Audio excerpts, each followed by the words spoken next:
Hi everyone, it's another YFE Chat Live Thursday night, 6 p.m. Pacific, 9 Eastern. Super excited for this one. So, are you interested in building a platform that empowers people to find like-minded individuals online? That is exactly what we're talking about with our guest tonight, Victoria Oldridge. She's the founder and CEO of Moxtree.com. Super excited to talk to her about everything from mom stuff to tech stuff to a startup that, as she was explaining to me earlier, that we never really go out of beta. What does that all mean? So make sure that you stay tuned through this entire 30 minutes and use the hashtag YFEChat. Make sure that also that you introduce yourself on the chat because we'll definitely be interacting with you. Thank you so much for showing up live. So usually we have an intro here. We are doing a little bit of a remodel on YFE Chat Live. So thank you so much for showing up live. I am your host, Jennifer Dono. You can tweet me at Jennifer Dono during this. We usually have a co-host on, Stacy, at the Stacy Harris. Really miss her tonight. She's at home sick with the flu. She's been a busy girl over the last couple weeks, and she's actually hosting our Bootstrap Book Club that kicks off tomorrow with Gary Vaynerchuk's Jab, Jab, Jab, Right Hook. That's at yfe.me/bootstrapbooks. Maybe make sure that you go to facebook.com, search for that Bootstrap Books, or use that link and request to join if you haven't already. Otherwise, just be on the lookout for Stacey Harris's Q1 tomorrow within the club, and you can go in there and contribute to your discussion. We actually had a kickoff this morning on GenCast with Vicky from smallbusinessgal.com, which was super fun. So again, thanks all for coming. I want to give a shout out to Ashley Littlefield, who is actually on the other side of the world. It's 9 a.m. and she's tuning into yfelive.com. If you don't follow her on Instagram, I need to get Ashley's username because she's so fun to follow because she does all these crazy travel things. I think her Twitter handle is Squirrel Chase, so you'll have to actually tell me what's up with your Instagram.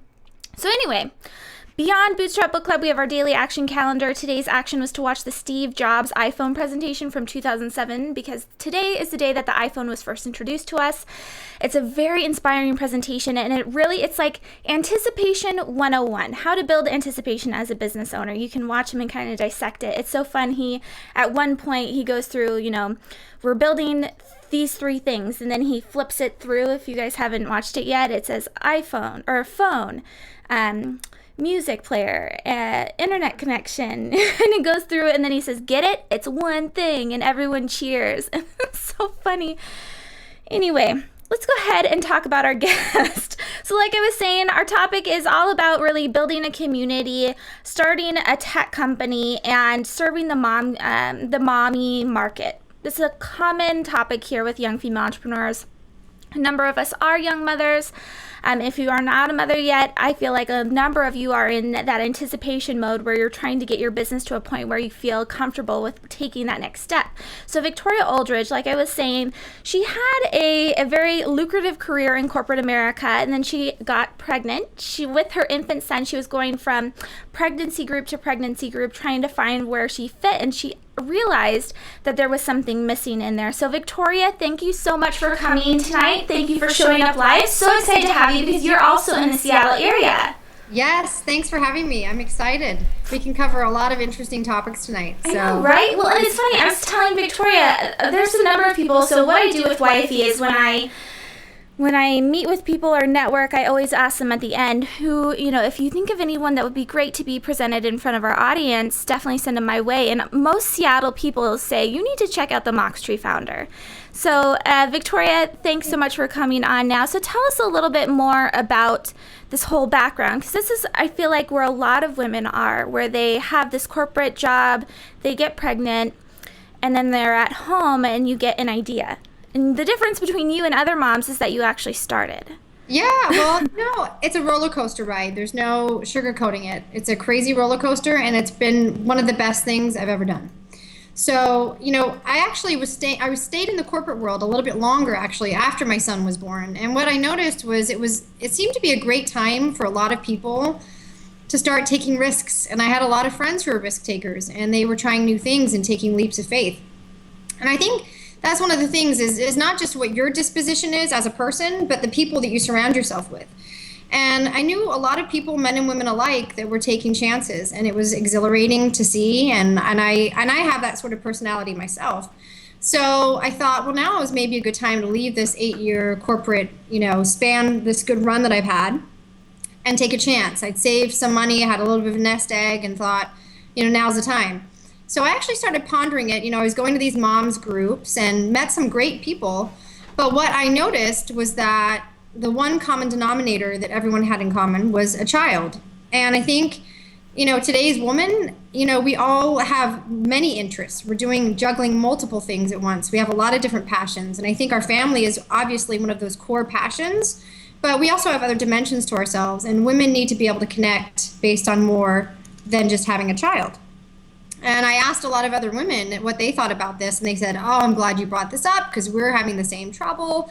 And I noticed there was actually a huge market of women that were struggling with this. So, fast forward a little bit, I actually then had another child, and I noticed this even more with the detachment of moms trying to connect and forming sustainable relationships. So I had another child, and then I was in the throes of yet more sleeplessness. So I had a almost 2-year-old. No, I had a 2.5-year-old and a 9-month-old. And I suddenly said to my husband, I'm taking a leap and I'm going to start this startup. And so it was almost like tagging on a third child back to back. It's not almost, it is. That's exactly how people describe it, is having that other baby. Yes, it is. And you're taking such a leap, and you're so passionate about the vision for something or the product or the service or whatever it is. And you're losing even more sleep because you're putting so much heart and soul into this that it is like having another child in a lot of ways. And so I don't know if I was in this sleep deprived stupor and I was just delusional and said, now I'm going to start a company. I have a 2.5-year-old and a 9-month-old. I'm going for it. But I just knew that it was time. And I believed I had enough confidence in myself that all of the skills I had acquired through my career had led me to a point of being fueled enough and curious enough and passionate enough to take a leap. And, someone recently said when you jump off of a cliff without a parachute, sometimes the parachute just shows up because you took the leap. And I believe that. It doesn't always happen that way, but I feel like when you get yourself set up to a point where you're ready to take a leap into something you believe in, nothing bad can come out of that because you're acquiring so many wonderful connections through that process. You're learning so much. And when you dive headfirst into something, you're forced to learn quickly. You're forced to become really resourceful. You're of knowledge, and you learn exponentially faster than you would if you're waiting for the information to come to you at a company or something like that. So you never went back to corporate America or anything like that. You had your son, or right? Your first child is a son. Yes. Yeah, so you had your son, and then were you on maternity leave at all? And then did you ever go back and say, what am I doing? Yeah, I did go back. I went back, and, it took until he was about 1, and I left. And I thought, now's the time to start pondering what else I want to do outside of the corporate world, or outside of at least the path I had been on. And then I was pregnant again when I left, actually. I got pregnant right after that. About 8 weeks after I left, I found out I was pregnant again. Just in the beginning, and that's when she was 9 months old, and that's when I really took the leap and actually started taking the steps to implement the tech startup. Meaning, what would this site look like, and starting to just do rough sketches. Someone once told me, once you kind of throw all of your ideas onto paper, you're clearing room for new ideas to merge. So get everything out as much as possible onto paper and start orchestrating it so that you can clear room right away to start implementing the next step of what you want to do. That's a great tip. Now, as far as the actual commitment goes, now you were talking about at the very beginning that you felt like you had acquired enough knowledge and passion and excitement around this idea that you could go ahead and leap. But did you actually have any, because this is not, we're talking about a community-based website here where you're empowering other moms to meet other moms based off of interest versus just, you're in the same location. Mm-hmm. So, and this is something that a lot of young female entrepreneurs are doing right now, but they're not at the point where Moxtree is, where it's a social networking site. Mm-hmm. And now, did you have a tech background? Was that part of your experience? Did you have experience raising money, being a CEO? Like, where did all of that play into it? Yeah, well, I already had the business experience. I had about 10 years of that. So 8 to 10 years of solid, building a micro business within a macro business. So I felt really comfortable in that space. In terms of tech, I've always been interested in tech and science-oriented topics and subject matter. So I already had the interest. So I knew that if I had the interest, I could start to at least learn it. But one secret ingredient that I have is a geek husband. And that goes a long way. Not only is he a geek husband and in love with computers and anything affiliated with them, but he is really, really supportive. Well, So, it's funny that you mentioned that because I was listening to the Jenny Hogan podcast, and you're talking about your husband, and he's an electrical engineer, right? yeah, yeah. So I actually have a business partner that is an electrical engineer, and you're saying, well, that he helped you, but I know for a fact that an electrical engineer does not make a developer that could create a social networking site. Yeah. So, I mean, it definitely sounded like he was a big part of the reason why you were able to get the actual technology part lifted off. But I feel like there's had to have been a lot more legwork than just relying on your husband to do it. Absolutely. Well, here there's multiple dimensions to this, but the first thing is I started to look at Elance and big companies and different types of development companies and contractors. And at the end of the day, even though he might have been he's an electrical engineer, but this doesn't stretch that far from what he does in his job, to believe it or not. So he's designing chips and he's building things on a computer. And on top of that, he's a bright guy. So not only is this kind of along the thread of what he already does, and to a degree, but he's also really inquisitive himself and driven and loves to build things. And when you're building a website and learning to code, you are building something. So he actually did very quickly teach himself how to do a large amount of the coding. But even though he couldn't code a lot of the complex functionality, what he became was a liaison between myself and the developers. And that is just as important as any other component to what you're building. Because when we communicate with men in general, that's already a Venus and Mars different language, right? But when you're communicating on top of that with a man who's an engineer or developer, it's even more of a foreign language. So what that's he funny became too, because then you have, if you're using Elance at times, I know a number of women that we've had on here, that there's also a language barrier. So, and oftentimes developers are more versed in speaking with people in Russia or in South America, and so they have an understanding of the cultural differences that make that communication easier. So I think that's a great point. Now, before you go too far into it, I wanted to ask, you're talking about your husband adding this value into your company, putting in the hours, the time into it along with you. Now, does he have any equity in the company? Were you paying him a salary, or is this him just loving labor giving to you? Yes. Yeah. I mean, technically, he's not considered an employee. But at the end of the day, I consider this half his labor of love and half my labor of love. So it's not on paper that he's a co-founder, but in a way, he's kind of my technical co-founder. So are you 100% founder, owner of Mockstree.com? Yes. So you're 100% women-owned. That's awesome. Especially now, are you bootstrapping the company? Yes. And we've been recently more at junctures where we've been having investor interest, and that comes along with a whole other ball game because especially when it depends on how dependent for the funding you are to take something to the next level and add additional features.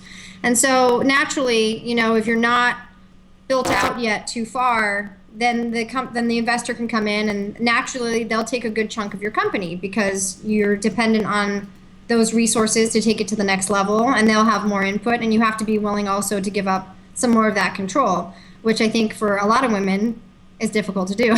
So on that sense, was there a reason why you didn't give your husband a percentage of the company? I mean, was there any thought behind why you wanted to keep it 100% female owned? No, not at all. There's no rhyme or reason behind that. We just hadn't gone through any formality of actually. He wasn't like, give me a chunk of this, or I'm not going to do it. Yeah. He knows at the end of the day, we're all in this together, regardless of what's on paper. We're in this together. So I think that's a great. Oftentimes, conversations like this will come up in YFE Chat Live, where I feel like a lot of us stop from starting because we have all these internal conversations. How am I going to divide up equity? How am I going to do this? How am I going to do that? And you just, like you said, you're quite a ways into it. You launched, not that long ago, really fully out. But you're still having those conversations of,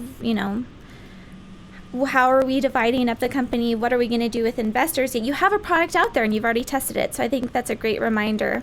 Now, going into the community piece of this, like I was saying, young female entrepreneurs, that is a common business model where we're out there, we're building a community, we're charging for membership sometimes. It's tough. Building a community is way harder than than it looks. So as far as moxtree.com goes and you're looking at investors, what are the ways that you can monetize a community? Well, our initial interest was actually going the advertising route. And we had people lined up who wanted to advertise. Then they kept saying, when can we advertise? Especially with mommy market. Yeah, well, and the reason, whoever goes into the mommy space and tries to, people will always say that's a tough nut to crack because they feel like moms are so bombarded with so many different products and services that it's really tough to get a mom's attention, especially with how much we're juggling family and everything else. So it's true when people say it's a tough nut to crack, it is. If you're getting specifically into the mom space. But the more, what happens is the more you immerse yourself in the community here, which I have and spoken to a lot of entrepreneurs, talked to a lot of people who run incubators here, the more you get a grip on what's actually happening out there. And a lot of people said, don't do advertising. People don't want to see advertisements. And I actually had that instinct myself from the beginning. I don't personally like to see too many advertisements to be bombarded with when I'm on any platform. And so my instincts were kind of correct there, and I didn't entirely go with it at first, but people say, stay away from that. And then the next option here moving forward, because we're only recently launched, we're not even too long out of the gates in terms of an official launch, would be to monetize it based on membership. So that's a potential next step that we're looking at. But the thing you get scared about, and I was having a conversation with a friend recently who's running an app, is monetizing. And sometimes you go, well, if I charge these people this amount, am I going to lose people here? Or am I going to upset these people if I charge it? So there's always this worry that you're going to upset people, or if you're doing the right thing for your demographic. And someone recently said to me, when you know you're providing value, you have a right to charge. And it may not please everybody, but you have to make a decision and go forward and believe in your platform or whatever you have to offer. So I thought that was good advice. And advertising is not my favorite way to go either. I've heard of a number of people, especially startups that have an app and they do the whole affiliate type thing. So other than advertising and charging members, have you had discussion about any other way to go as far as community goes, creating your own product, something like that? Because not only are you in the mommy market, but you're also in a local market, which is also something that's really hard for, very attractive for people to go into as far as, advertising goes and sponsors. Yeah, so in terms of adding additional products to the platform, or? Yeah, just adding additional ways to monetize. So like, for example, there's a couple women that I'm thinking of that have communities and they've created events where they monetize through conferences or something like that. Is there any other ways that you've had like serious discussions on? Because this is what I'm talking about, ladies that are starting communities. It's tough. It's really hard. And I feel like there's a limited number of ways to go to monetize those eyeballs that you have. Yeah, I've looked in terms of strategic partnerships with people who run mom-centric types of conferences, but I haven't looked at actually starting something like that myself. I feel like I'm trying, it's a great way, I guess, it's a potentially new leg to advertise through, but I'm trying to really stay focused right now on the platform and additional features and optimizing the platform we have, opposed to spreading too thin. And also because that, planning conferences and all those types of things is a job in itself. Yeah. So I'm trying not to spread too thin and diversify too much out of the gate, and more to kind of focus on the platform itself and get more market feedback and optimize, and then build new features out that keep people engaged. Because I think that's probably the toughest part, is how on any platform do you keep people engaged? And so we're more focused right now on optimizing creating new features and optimizing what we have in order to sustain and create more engagement. It's a great point as far as focus goes. And so, we're talking about, keeping people engaged, but getting people there in the first place, especially moms with kids too. I know privacy is going to be an issue, and I think a lot of people might forget about that when they're going into building a community, building an app or anything like that. But privacy is definitely a concern. So what did you look at as far as privacy goes? Did that you just use your own experience in deciding, what ages to show, things like that? Yeah, well, my own experience, but I also asked a lot of people. So I made sure that I asked a good sample size of women, and the general consensus was if they have the option to not display their age, which they do when they sign up, if the mom would rather not people be exposed to her age, then she can turn off filter, and so that wouldn't be visible. Your children's ages are visible, but not their birth dates. So all of that type of information has to be input in terms of your age and your children's so that we can match moms more appropriately based on their age range and their children's age range. Because so many moms go to these groups and they find that there's a 10-year difference between themselves and someone else, or their kids are 3-4 years age difference, which is a lot at that when your children are young. So Yeah. Moxtree enables moms to filter more acutely so that they're more matched with people that are closer in age to themselves and their children. So that information is critical. But as I said, the children's birth dates is not visible, and the mom has the option to not even display her own birth date. So on top of that, we have the SSL certificates built in, which is an added security on the back end of the site.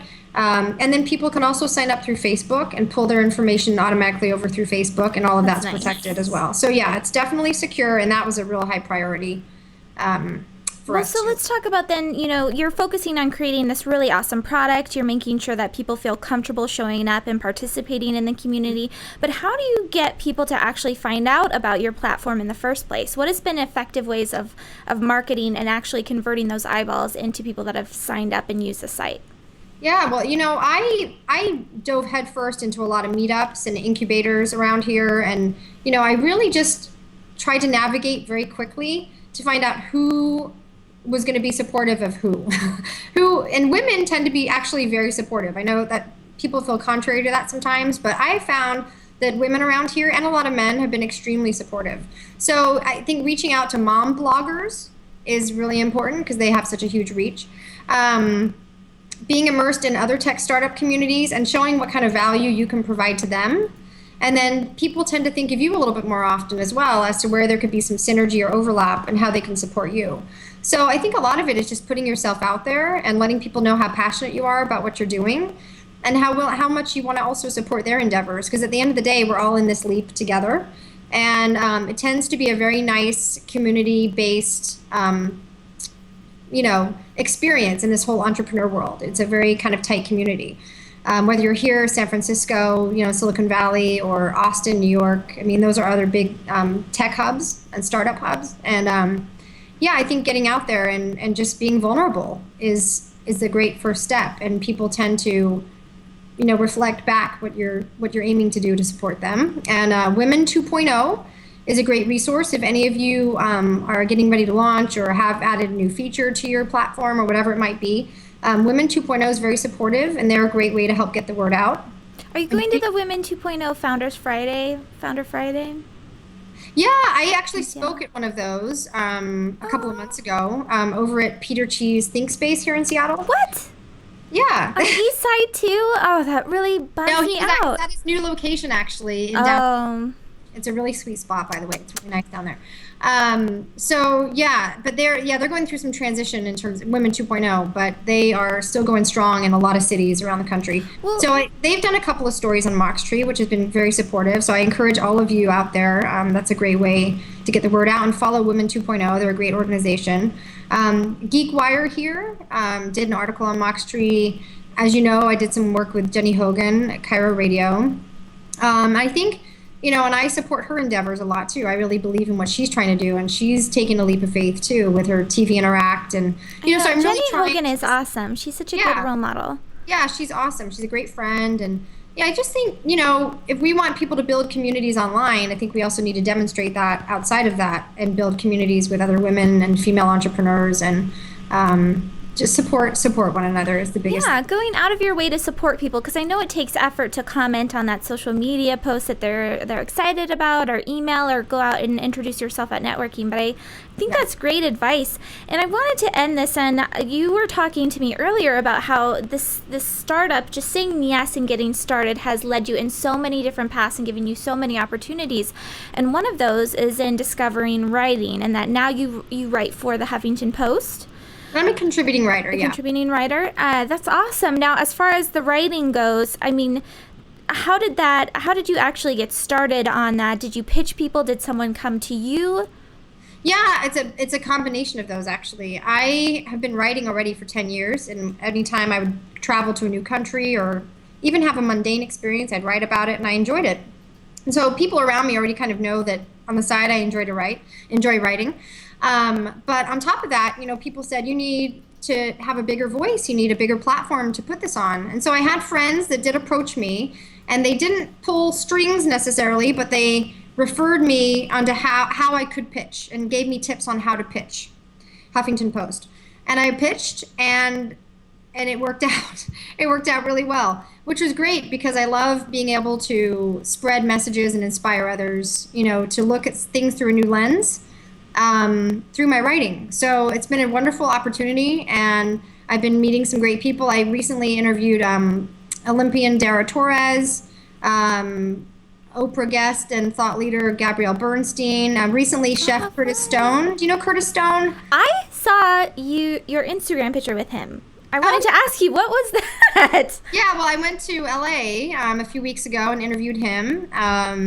So I have a real passion for it. So You didn't just interview him though. You were like cooking in the kitchen with him, right? No, I went over though. He took me to see his restaurant that he's building. It's going to open pretty soon. Awesome! What a fun opportunity.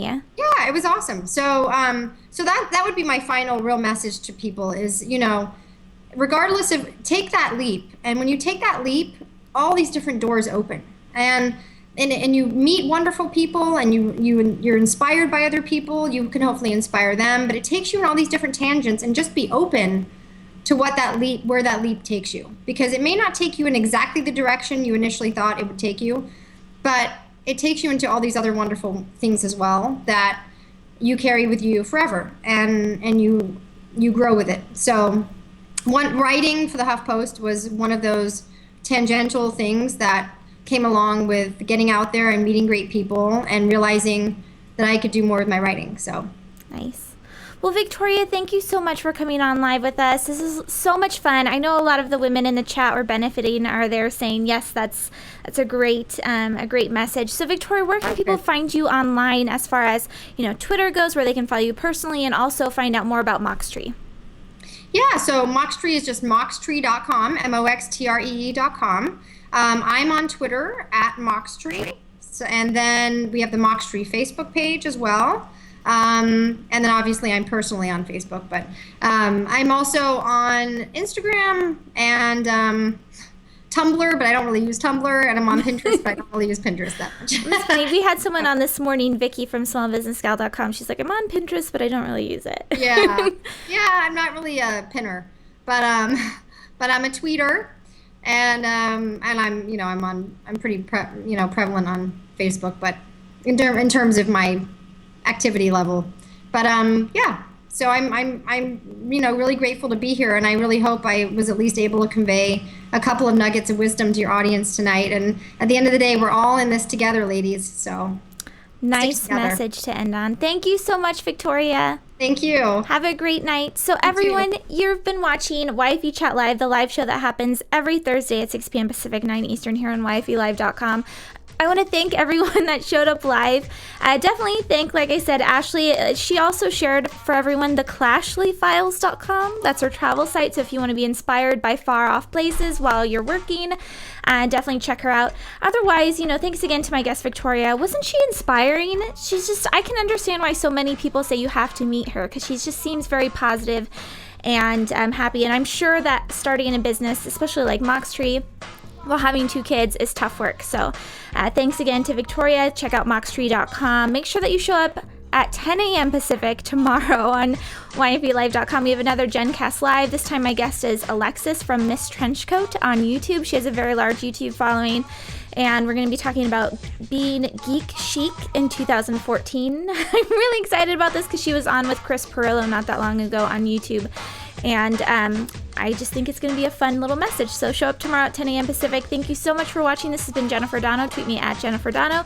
Otherwise, sign up for the YFE mailing list at yfe.me/mail it. Thanks, everyone. Have a great week.